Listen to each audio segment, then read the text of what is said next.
और अब एक और अहम खबर, चंडीगढ़ नगर निगम चुनाव में बीजेपी ने तीनों ही सीटों पर कब्जा किया है।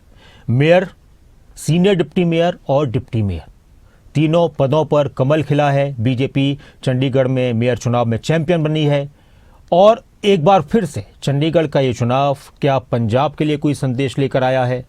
आम आदमी पार्टी और कांग्रेस की जो कोशिशें हो रही थी मेयर चुनाव में गठबंधन की, वो नाकाम हुई, तो उसका फायदा बीजेपी को मिला। और अगर ऐसा होता तो फिर ये चुनाव किस दिशा में जाता?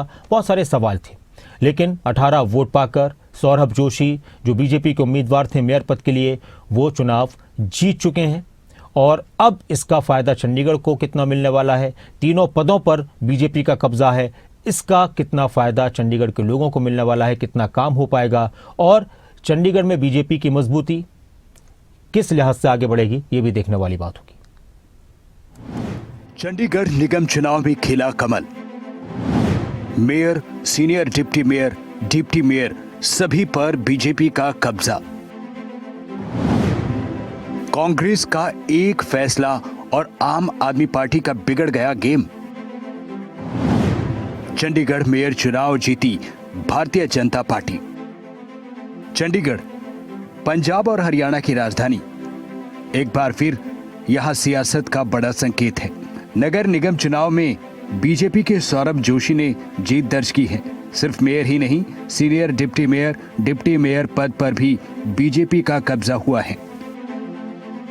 देखिए, मैं तो यही कहूंगा कि शेष नेतृत्व ने जिस प्रकार मेरे पे विश्वास किया और शेष नेतृत्व ने जिस प्रकार मुझको मौका दिया है, तो मुझे ऐसे लग रहा है कि मैं आपके माध्यम से भारतीय जनता पार्टी के एक एक कार्यकर्ता जो बूथ स्तर पे काम करता है, तो मैं उनको बताना चाहता हूं कि 1989 में मैं पहली बार बूथ में बैठा था और आज देखिए हमारे भारतीय जनता पार्टी के शेष नेतृत्व ने सौरभ जोशी को इस पद तक बैठा दिया जिसको मैं लायक नहीं समझता हूं। बीजेपी के सौरभ जोशी ने जीता है मेयर चुनाव। चंडीगढ़ के मेयर बन गए हैं बीजेपी के सौरभ जोशी। बीजेपी के सौरभ जोशी को 18 वोट मिले। आम आदमी पार्टी के योगेश ढींगरा को 11 वोट, कांग्रेस की गुरप्रीत गाबी को मिले 7 वोट। सीनियर डिप्टी मेयर पद बीजेपी के खाते में गया है। बीजेपी के जस Manpreet Singh senior deputy mayor बने हैं। बीजेपी की सुमन बनी है चंडीगढ़ की डिप्टी मेयर। ये एक आइडियोलॉजी है हमारी। कोई भी व्यक्ति जो भारतीय जनता पार्टी का है वो देश की सेवा करता है, जबकि अन्य पार्टियों की आइडियोलॉजी आपने देखी है कैसे स्टेट्स, पंजाब हो चाहे हिमाचल हो, कमिटमेंट करने के बाद कोई पूरी नहीं होती। परंतु हम जो भी कमिट करेंगे उसको हम 100% गारंटी देते हैं, उसको पूरा करेंगे।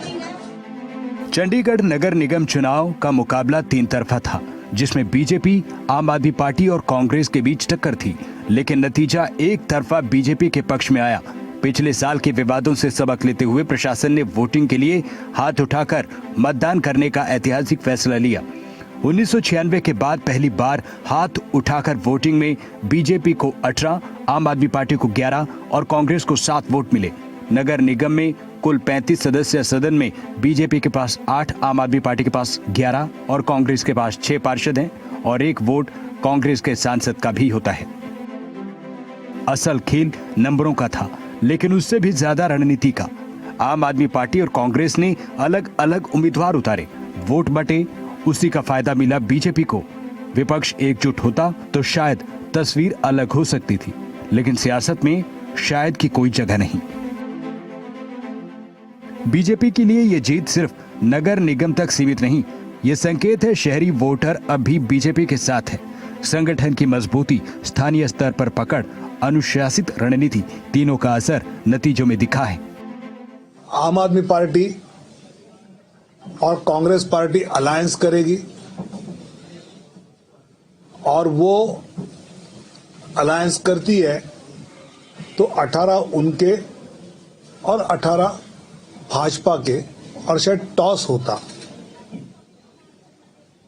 लेकिन जब भारतीय जनता पार्टी ने अपने आने वाले साल के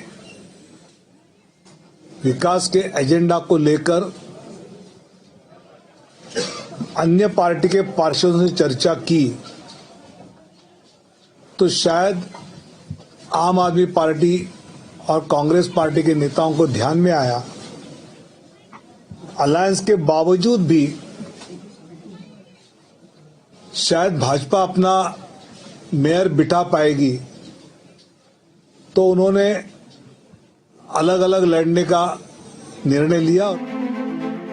विपक्ष के लिए ये नतीजे आत्ममंथन का एक बड़ा मौका। आम आदमी पार्टी और कांग्रेस दोनों के पास पार्षदों की संख्या थी, लेकिन तालमेल नहीं था। सीटों का गणित साधा नहीं जा सका। संदेश साफ है, बिना एकता सत्ता की राह मुश्किल है। बीजेपी ने गौशाला से लेकर सैनिटेशन तक के इश्यू 24/7 वाटर सप्लाई से लेकर पेंशन बढ़ाने तक के वादे किए थे, एक भी वादा ये पूरा नहीं कर पाए। और आम आदमी पार्टी जिसकी चंडीगढ़ राजधानी है पंजाब की, वहां पर कितने काम हुए वो सब जानते हैं। आम आदमी पार्टी की बारी थी तो आम आदमी पार्टी ने पूरी वफादारी से उसका पालन किया, और जब कांग्रेस की बारी आई तो एमपी साहब की काउंसलर साहबान ने सुननी बंद कर दी, और एमपी साहब के ट्वीट से ये साफ झलक रहा है उनका दर्द। पर कांग्रेस की ये फितरत है कि उनको और बड़ी चीजों के लोभ पैदा हो जाते हैं, और प्रोटोकॉल पार्टी में कोई सिस्टम नहीं है ऐसा कि किसकी हमने माननी है। और हमें इस चीज का पहले से ही अंदेशा था कि जब डिसाइड करना होगा कि भाजपा और आम आदमी पार्टी में से किसका साथ देना है, तो कांग्रेस भाजपा का ही साथ देगी जो देती आई है। चंडीगढ़ का नतीजा देश की राजनीति से भी जुड़ता है। लोकसभा चुनाव के बाद शहरी इलाकों में बीजेपी की स्थिति को लेकर जो सवाल उठ रहे थे, ये नतीजे उनका जवाब माने जा सकते हैं। बीजेपी इसे जन समर्थन की पुष्टि बता रही है, जबकि विपक्ष इसे स्ट्रेटेजिक चूक। 2025 के चुनाव में बीजेपी के पास मेयर पद था। 2024 में ये मेयर पद आम आदमी पार्टी के कुलदीप कुमार को मिला था। चंडीगढ़ नगर निगम ने 3 बड़े संदेश दे दिए हैं। पहला, बीजेपी की संगठनात्मक मजबूती। दूसरा, विपक्ष की बिखरी रणनीति। तीसरा, शहरी राजनीति अब भी बीजेपी का पलड़ा भारी। चंडीगढ़ से उठा ये सियासी संकेत आने वाले कई चुनाव में दूर तक असर डाल सकता है। चंडीगढ़ का फैसला सिर्फ एक शहर की कहानी नहीं, बल्कि देश की राजनीति का मोड़ बताने का संकेत भी है। बीजेपी जश्न में है और विपक्ष मंथन में। ब्यूरो रिपोर्ट, खबरें अभी तक।